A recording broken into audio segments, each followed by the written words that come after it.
to your April workshop. We are going to be covering objection handling, which I think is one of my fave things, because often we see objections as a no, but really objections is a way for us to dive in deeper, understand why it exists. Absolutely. And I'd say, who is this going to be relevant for?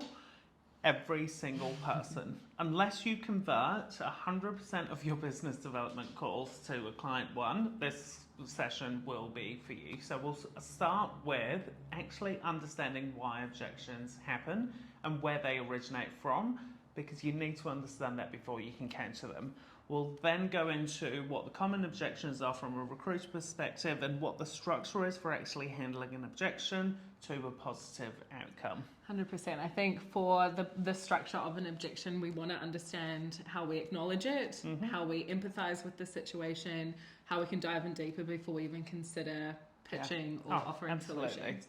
And I think there's an art to the persuasion technique, and it does come with a level of structure that you really need to understand. So we're going to go through what our structure is for handling those objections and actually talking about active listening. A lot of the time we want to respond to an objection. Client says, we don't have the budget. We go, okay, we want to jump to, as salespeople naturally, we want to jump to, oh no, but.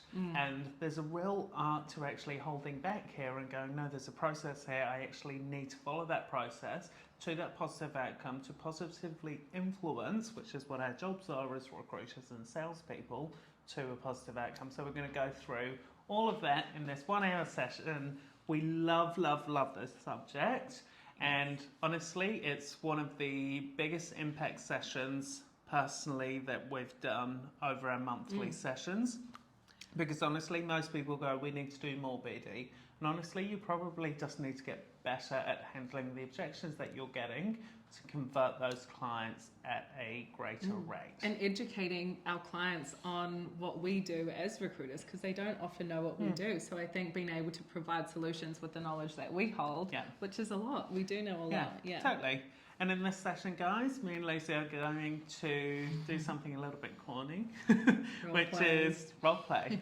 That we're going to actually, in session, put you on the spot. Yeah, let you guys actually give us some scenarios that you faced, and it will, in real time, tell you how we'd deal with them. So, can't wait to see you. Let us know if you have any questions. Otherwise, we'll see you in the session. See ya.